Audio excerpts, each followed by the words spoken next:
1.5 નો question number 4 છે 4 5 છે. પહેલું શું છે? એ છે p વોલ્ટેજ છે, a of b વોલ્ટેજ છે. ફર્સ્ટ માં a of b વોલ્ટેજ છે,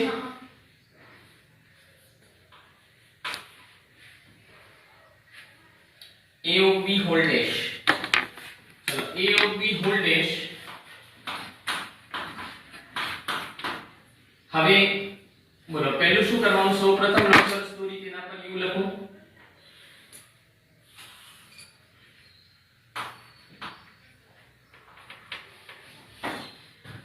તો બધું ઈઝી છે, બહુ ઈઝી છે. અચ્છા, વેન આકૃતિથી પણ કોઈ પણ સાબિતી આપી શકાય. હું અત્યારે બતાવું. દ મોર્ગનના નિયમની સાબિતી વેન આકૃતિથી આપીએ છીએ આપણે અત્યારે હાલ. ચલો a of b વોલ્ટેજ. સૌપ્રથમ લંબચોરસ દોરી તેના પર u લખો. પહેલું કામ. બીજું બોલો રકમમાં આપેલ ગણ જેટલા છેદતા વર્તુળ દોરવાના. તો રકમમાં આપેલ ગણ જેટલા છેદતા વર્તુળ દોરવાના. એટલે નંબર 1 2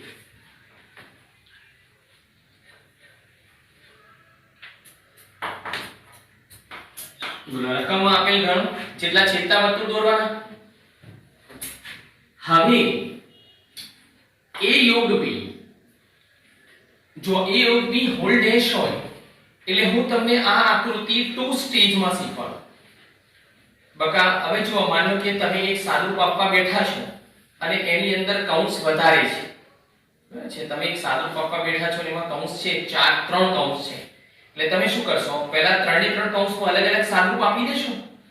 પછી આગળ આપશો ને કાના ભાગુ સભા. પહેલા કૌંસનું સાદું અપાય, પછી ભાગાકાર, ગુણાકાર, સરવાળો, બાદબાકી. એ મેથ્સનો નિયમ છે. એ પ્રમાણે કામ કરવાનો છે. એ પ્રમાણે સાદું આપવાનું હોય છે આપણે. ઓકે, તો હવે અહીંયા પહેલા a યોગ b બતાવો. પહેલા કોની વેરાકૃતિ બતાવો? a યોગ b. ચલો a યોગ b તો ખબર છે તમને. બધાએ ડિસાઈડ કરી લીધું કયો કેટલો પ્રદેશ આવે a યોગ b માં? બોલો આ નક્કી કર્યું તમે લોકોએ? a અને b નો બધો પ્રદેશ આવે. બોલો a અથવા એટલે a અને b નો બધો જ પ્રદેશ આવે છે a યોગ b માં. શામાં? બરાબર છે. હવે આ a યોગ b ની વેરાકૃતિ દોરી દીધી. એ પછી એના આધારે a યોગ b વોલ્ટેજ ની વેરાકૃતિ દોરી દીધી. એટલે આની આ જ વસ્તુ.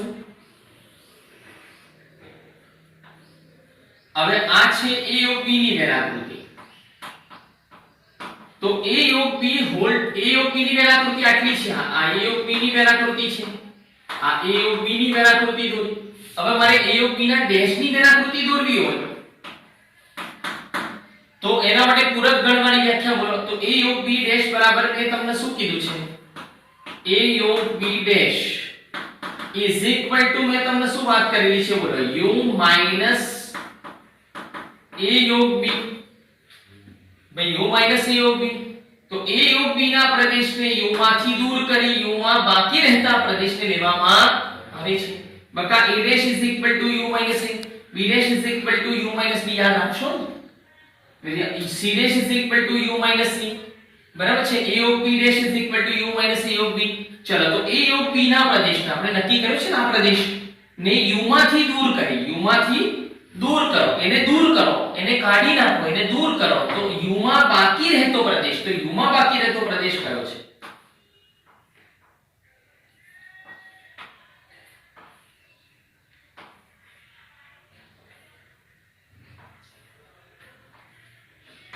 ઓકે, u માં બાકી રહેતા પ્રદેશને લેવામાં આવે છે. બોલો ક્લિયર ને? તો આ કોની વેરાકૃતિ થઈ ભાઈ? a યોગ b વોલ્ટેજ ની વેરાકૃતિ. તો હવે a યોગ b વોલ્ટેજ ની વેરાકૃતિ. હવે મેં તમને એવું કીધું હતું પૂરક ગણના નિયમોમાં દ મોર્ગનના નિયમો કે બકા તમે જો આ ડેશ અલગ અલગ આપી દો, આ ડેશ અલગ અલગ આપી દો a અને b ને, તો વચ્ચે છેદ થઈ જાય, યોગનું છેદ થઈ જાય છે. એટલે a યોગ b voltage is equal to a dash છેદ b ડેશ થાય. એટલે a ડેશ છેદ b ડેશ ની વેરાકૃતિ પણ તમને આ જ મળશે. જો બતાવું કઈ રીતે મળશે. હવે મારે a ડેશ છેદ b ડેશ ની વેરાકૃતિ દોરવી છે. અંદર લખેલું છે a ડેશ છેદ b ડેશ એ નંબર સેકન્ડ નંબર છે. હવે સાંભળો બીજી વસ્તુ કે a છેદ b ડેશ તો પહેલા a છેદ b ની વેરાકૃતિમાં આટલો પ્રદેશ આવશે. આ મારો ખાલી હાથ છે એટલો પ્રદેશ આવશે. આટલો પ્રદેશ a છેદ b માં આવશે. હવે a ના સિવાયનો પ્રદેશ લઈ લેવાનો બધો, તો એ કોની વેરાકૃતિ થાય? a છેદ b વોલ્ટેજ. બોલો આવડી જશે ને? a of b whole dash પ્રમાણે a છેદ b હોલ ડેશ ની વેરાકૃતિ આવડી જશે ને તમને. ઓકે ચલો a ડેશ અને a ડેશ છેદ b ડેશ આ બંને સરખા છે. આ બંને દમ વર્ગના નિયમ પ્રમાણે કેવા છે? સરખા છે. બંનેની વેરાકૃતિ સરખી જ આવશે. પહેલા હું a ડેશ ની વેરાકૃતિ દોરું. જો વેન આકૃતિ માટે સૌપ્રથમ તમારે લંબચોરસ દોરી તેના પર u લખો.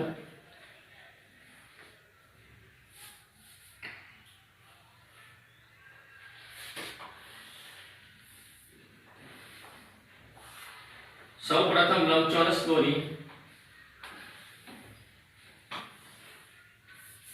તેના પર u લખો. ચલો આ બે ગણની વેરાકૃતિ છે a ડેશ છેદ b ડેશ. બે છેદતા વર્તુળ દોરવાના. પણ હું અત્યારે હાલ છે ને આમાં a ડેશ ની વેરાકૃતિ દોરું છું. કોની? a ડેશ એકલું જ બતાવું છું. ચલો બે છેદતા વર્તુળ દોરે એના ઉપર નામકરણ કરી દેવાનું એ નથી. હવે a ડેશ ની વેરાકૃતિમાં a ના સિવાયનો પ્રદેશ લેવાનો, ખાલી a ડેશ નો જ પ્રદેશ બતાવું છું. પછી હું એને છેદ દ્વારા કમ્બાઈન કરું છું. તો ચલો a ડેશ નો પ્રદેશ આટલો આવશે. અહીંયા મેં જે લખ્યું છે a ડેશ એટલો પ્રદેશ બતાવું છું. ઓકે ચલો a ડેશ નો પ્રદેશ નક્કી કર્યો આપણે.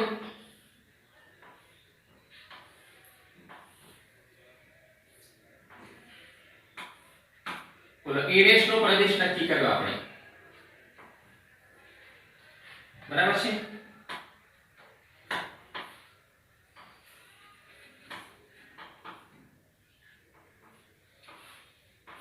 ચલો હવે એના બાજુમાં b ડેશ નો પ્રદેશ. સૌપ્રથમ લંબચોરસ દોરી તેના પર u લખો. રકમમાં આપેલ ગણ જેટલા છેદતા વર્તુળ દોરો.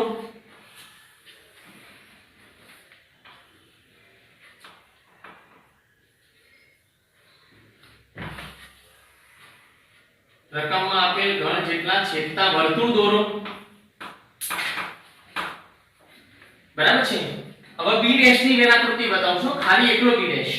ચલો તો શું કરવાનું બોલો? b ડેશ એટલે b ના સભ્યોને b ના પ્રદેશને u માંથી દૂર કરી u માં બાકી રહેતા પ્રદેશને લેવામાં આવે છે. બધા સમજી લીધું ને? આ b નું વર્તુળ છે ભાઈ.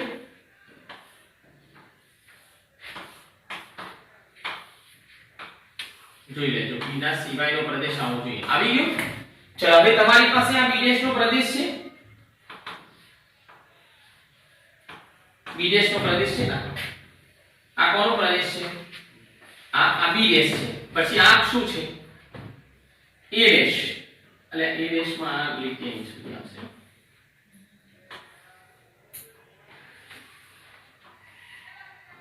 સોરી, a ડેશ નો પ્રદેશ છે. અહીંયા સ્ટોપ કરી દો કે આટલે સુધી આવશે. બરાબર છે. a ડેશ નો પ્રદેશ છે.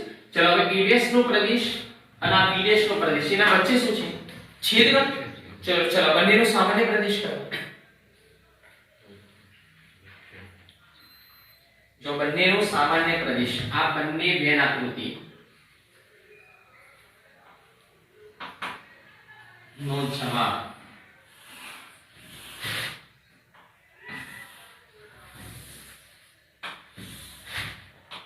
સૌપ્રથમ લંબચોરસ દોરી તેના પર u લખો. રકમમાં આપેલ ગણ જેટલા છેદતા વર્તુળ દોરો. તેના ઉપર નામકરણ કરો.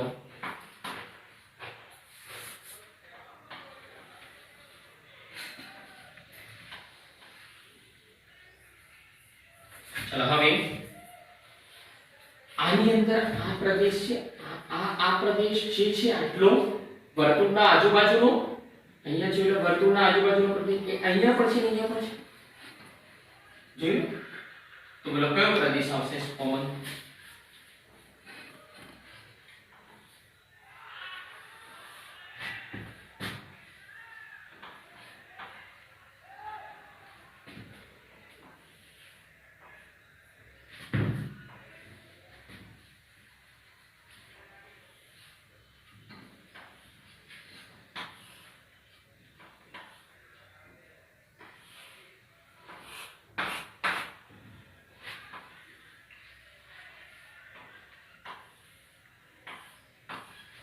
ક્લિયર? ઓકે હવે આનો આન્સર જુઓ. આ બેન આકૃતિ થઈ a ડેશ છેદ b ડેશ ની. હવે આ જુઓ તમે a યોગ b હોલ ડેશ ની બેન આકૃતિ. આ છે આ એઓપી હોલ્ડેસની વિનાકૃતિ. આનો આન્સર જોઈ લો. એમાં આવતો પ્રદેશ ને આમાં આવતો પ્રદેશ જોઈ લો. બંને કેવા છે? સરખા છે. એનો મતલબ શું થયો કે વેનાકૃતિથી ધર્મકરના નિયમને આપણે સાબિત કર્યું કે a of b whole dash બરાબર a ડેશ છેદ b ડેશ. ડેશ અલગ અલગ આપી દો તો યોગનું છેદમાં રૂપાંતર થાય. એવી જ રીતે ડેશ અલગ અલગ આપી દો તો છેદનું યોગમાં રૂપાંતર કરી શકાય છે. હવે બાકીની જે બે બચી a છેદ b ડેશ, આ a છેદ b સિવાયનો બધો પ્રદેશ આવશે. પછી આ a ડેશ દોરવાનું તમારે a ડેશ અને આ b ડેશ વચ્ચે જો યોગ હોય તો બધો પ્રદેશ લેવાનો, યોગ હોય તો બધો પ્રદેશ લેવાનો. હવે આ જે શીખવાડ્યું એ પ્રમાણે બાકીની બે વેનાકૃતિ આવડી જશે ને. ઓકે, તો હવે 1.4 નો એ પાંચમો નંબરનો દાખલો પણ તમે ગણી શકો છો. બરાબર છે? ઓકે, હવે 1.6 તો 1.6 માં કુટ પ્રશ્ન છે અને સૂત્રવાળા દાખલા છે. જો ઉદાહરણ 27 છે. બરાબર છે? 200 વ્યક્તિઓ છે કુલ, જેને ચામડીનો રોગ થયો એવા વ્યક્તિઓની સંખ્યા કેટલી છે? 200. એ આપશે નંબર ઓફ યુ. અચ્છા, એમાંથી 120 વ્યક્તિઓને C1 રસાયણની અસર થઈ છે. 120 વ્યક્તિઓને C1 રસાયણની અસર થઈ છે. પછી 50 વ્યક્તિઓને C2 રસાયણની અસર થઈ છે. 30 વ્યક્તિઓને બંને રસાયણની અસર થઈ છે. તો નીચેના પ્રશ્નોના જવાબ આપો. એને 3 ક્વેશ્ચન પૂછ્યા છે ને. માત્ર C1 રસાયણની અસર, C1 રસાયણની અસર વાંચો છો. પહેલો ક્વેશ્ચન, रसायन C1 में असर हो परंतु रसायन C2 में असर न हो. એનો મતલબ શું થયો?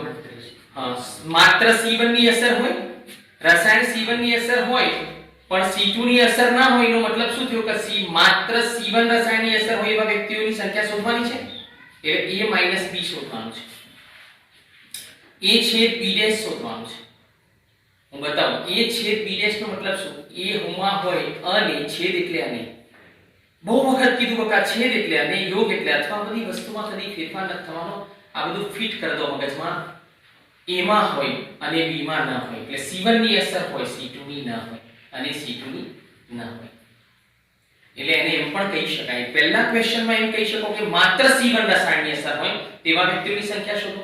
બીજા ક્વેશ્ચનમાં કહી શકો કે માત્ર C2 રસાયણની અસર હોય તેવા વ્યક્તિઓની સંખ્યા શોધો. ત્રીજામાં કે છે C1 અથવા C2 માંથી ગમે તે એકની અસર હોય તેવા વ્યક્તિઓની સંખ્યા શોધો. એટલે અથવા એટલે યોગ શોધવાનો, અથવા એટલે યોગ શોધવાનો. અચ્છા, હું આની અંદર એક ક્વેશ્ચન બીજો તમને લખાઈ શકું છું કે માત્ર એક જ રસાયણની અસર હોય તેવા વ્યક્તિઓની સંખ્યા શોધો. એડ કરો. ક્વેશ્ચન નંબર 4, માત્ર એક જ રસાયણની અસર હોય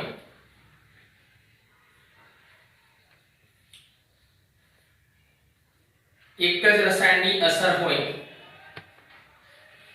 તેવા વ્યક્તિઓની સંખ્યા શોધો.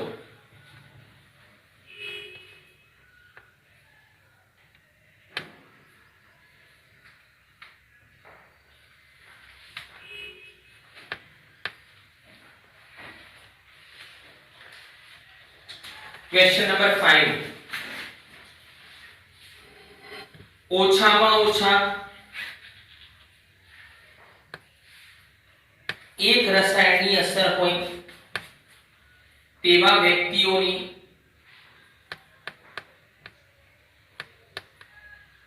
સંખ્યા શોધો.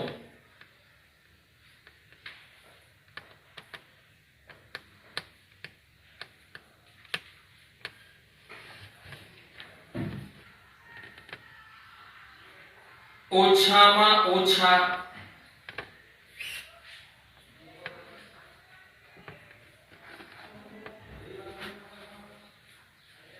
બે રસાયણની અસર હોય તેવા વ્યક્તિઓની સંખ્યા શોધો.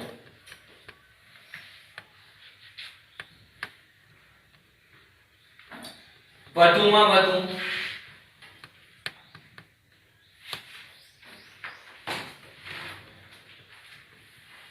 એક રસાયણની અસર હોય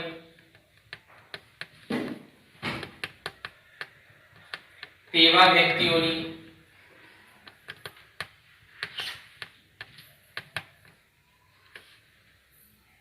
સંખ્યા શોધો.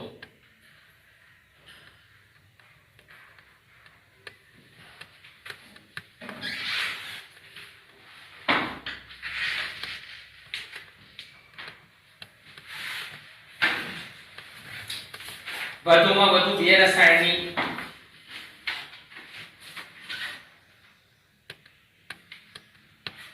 અસર હોય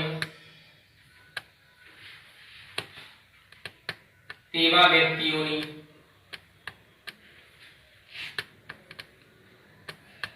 સંખ્યા શોધો.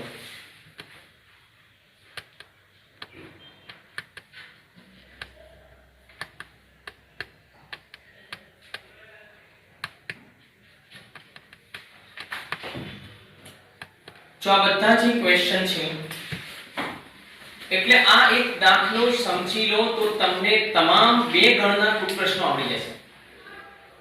બધું જ લખાવી દીધું મેં. અચ્છા, એક બાકી રહ્યો. એક પણ રસાયણની અસર ન હોય. છેલ્લો ક્વેશ્ચન કયો નંબરનો આવે છે? હા, એક પણ રસાયણની અસર ન હોય તેવા વ્યક્તિઓની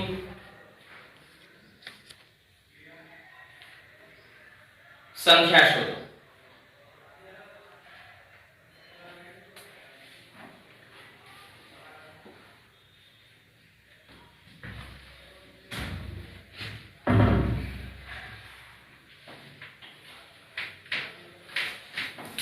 હવે આપણે જે દાખલા બે ગણના કુલ પ્રશ્નો 1.6 માં અને 3 ગણના કુલ પ્રશ્નો એને ઘન આકૃતિની મદદથી પણ સોલ્વ કરી શકાય છે અને ગણની સભ્ય સંખ્યા આધારિત સૂત્રોની મદદથી પણ સોલ્વ કરી શકાય છે. ગણની સભ્ય સંખ્યા આધારિત સૂત્રોની મદદથી પણ સોલ્વ કરી શકાય છે અને ઘન આકૃતિની મદદથી પણ સોલ્વ કરી શકાય છે. બંને રીત કરી શકાય, પણ એમાં ઘન આકૃતિ વાળી રીત ઈઝી છે, સરળ છે. હું ઘન આકૃતિની મદદથી તમને શીખવાડું છું. જો અહીંયા C1 રસાયણની અસર હોય અને C2 રસાયણની અસર હોય એટલે બે ગણ થશે. સૌપ્રથમ આપણે ગણ ધારી લેવાના કે ધારો કે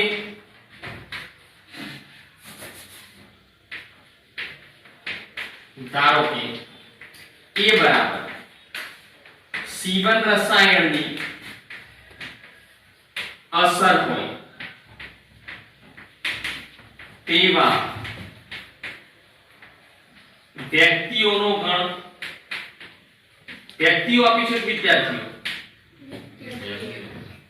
ચલો, B બરાબર C2 રસાયણની અસર હોય તેવા વ્યક્તિઓનો ગણ. ચલો, ગણ ધારી લેવાના. 3 ગણનો કુલ પ્રશ્ન હતો, 3 ગણ ધારવાના. અચ્છા, ગણ ધારવા માટે તમે બકા C1 C2 એમ જ ધારો તો પણ ચાલી જશે, કોઈ પ્રોબ્લેમ નથી. ABC ધારો, LMN ધારો, PQR ધારો, તમારી ઈચ્છા. અંગ્રેજીના 26 અક્ષર વડે ગણને દર્શાવવામાં આવે છે એટલે 26 માંથી તમે કોઈ પણ લેટરનો યુઝ કરી શકો છો. ચલો, હવે આપણે છે ને એટલે રકમ વાંચીને ડેટા માહિતી લખવાની.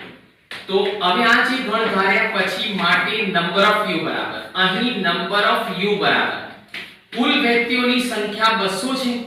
200 વ્યક્તિઓને ચામડીનો રોગ થયેલો છે એવા વ્યક્તિઓની સંખ્યા, ચામડીનો રોગ થયો એવા વ્યક્તિઓની સંખ્યા 200 છે. ચલો, C1 રસાયણની અસર હોય એ ગણ મેં એ ધારી લીધો. C1 રસાયણની અસર હોય તેવા વ્યક્તિઓનો ગણ એ છે, તો એના સભ્યો કેટલા આવશે? હા, 120. સુપર. પછી બોલો, C2 રસાયણની અસર થઈ હોય તેવા વ્યક્તિઓનો ગણ કેટલા આવશે? 50. પછી બંને C1 અને C2 ની અસર થઈ હોય તેવા વ્યક્તિઓની સંખ્યા કેટલી છે? બોલો, 30 છે. ઓકે, ચલો, ઘન આકૃતિ દોરવાની વાત આવે તો શું કરવાનું? બોલો, સૌપ્રથમ લંબચોરસ દોરી. સૌપ્રથમ લંબચોરસ દોરી, તેના પર U લખો. રકમમાં આપેલ ગણ જેટલા છેદતા વર્તુળ દોરો. રકમમાં આપેલ ગણ જેટલા છેદતા વર્તુળ દોરો. હવે બસ આ જે કુટ પ્રશ્ન તમે સોલ્વ કરવાના છો એમાં એક વાતનું અવશ્ય ધ્યાન રાખવાનું, ખાસ એક વાત કે આ વેણાકૃતિમાં માહિતી પૂરવાની છે, આ સંખ્યા લખવાની છે. જે લખતા પહેલા અંદરથી બહારની તરફ જવાનું છે, અંદરથી બહારની તરફ જવાનું છે. ઓકે, તો અંદરથી બહારની તરફ જવાનું છે. અહીંયા 30 આવશે. ચલો હવે એના અંદર આવેલા સભ્યોની સંખ્યા છે 120. એના વર્તુળની અંદર 30 ઓલરેડી મેં લખી દીધા છે, તો 120 માંથી આ 30 ઓછા કરવા પડે, જે એની અંદર લખેલા છે. તો એની અંદરના વર્તુળમાં લખેલા છે 30. તો હવે 120 કુલ એના સભ્યો છે, કુલ એના સભ્યો 120 છે, એમાંથી આ 30 કાઢી નાખું તો કેટલા બચે છે? 90. ચલો હવે કુલ b ના સભ્યો 50 છે, એમાંથી આ 30 કાઢી નાખું તો કેટલા બચે છે? 20. એટલે b ના સભ્યો 50 થઈ ગયા. અંદરથી માહિતી પૂરતા બહાર તરફ જવાનું, તો તમને આ દાખલા આવી ગયા. ફિનિશ. ચલો હવે આ સરવાળો કરો. 20 ને 30 50 ને 90 140 ને 200. યુના સભ્યો 200 છે. યુના સભ્યો 200 છે, એમાંથી 140 ઓછા કરો 60. એ બહારની સાઈડ આવશે. હવે હું તમારા બધા ક્વેશ્ચનના આન્સર આ વેણાકૃતિ પરથી આપતા શીખવાડું છું. દુનિયાના બે ગણના કુટ પ્રશ્નનો કોઈ પણ આન્સર આ પૂરું થયા પછી કામ તમે આના પરથી આપી શકો છો. જવાબ 1. માત્ર C1 રસાયણની અસર થઈ હોય તેવા વ્યક્તિઓની સંખ્યા શોધો. આ 90 આપણો ગણ એ C1 નો છે, આ C1 રસાયણ વાળાનો છે, એની અસર થઈ હોય એવા વ્યક્તિઓની સંખ્યા છે 90. આ માત્ર, એટલે અહીંયા 90 આવશે. માત્ર C2 રસાયણની અસર થઈ હોય તેવા વ્યક્તિઓની સંખ્યા 20. માત્ર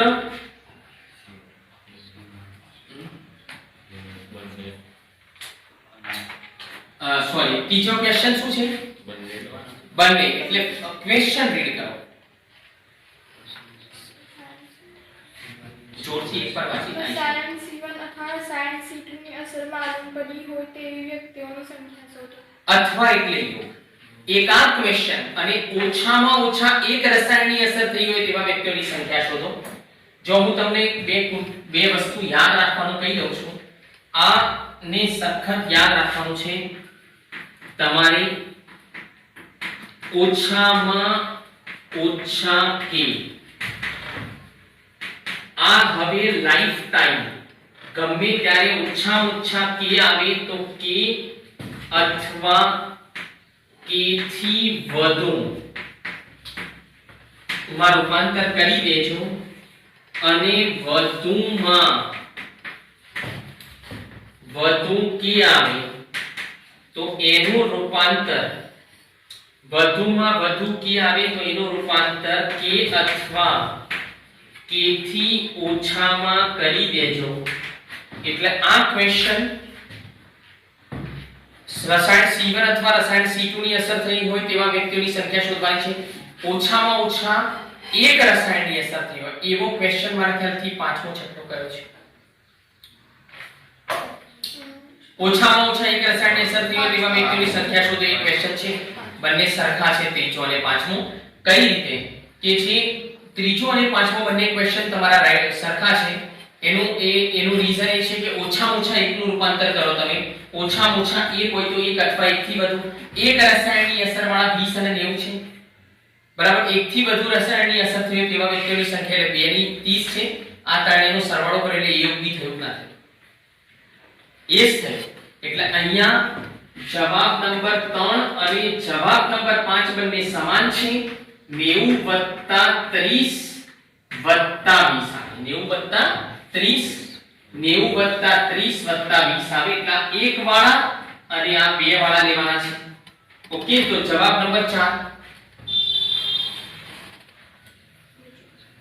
માત્ર એક જ રસાયણ રસાયણની. હા, માત્ર એક જ રસાયણની અસર થઈ હોય તેવા વ્યક્તિઓની સંખ્યા. હવે જો આ માત્ર C1 રસાયણની અસર થઈ હોય તેવા વ્યક્તિઓની સંખ્યા દર્શાવે છે, આ માત્ર C2 રસાયણની અસર થઈ હોય તેવા વ્યક્તિઓની સંખ્યા દર્શાવે છે, તો 90 + 20 આવશે.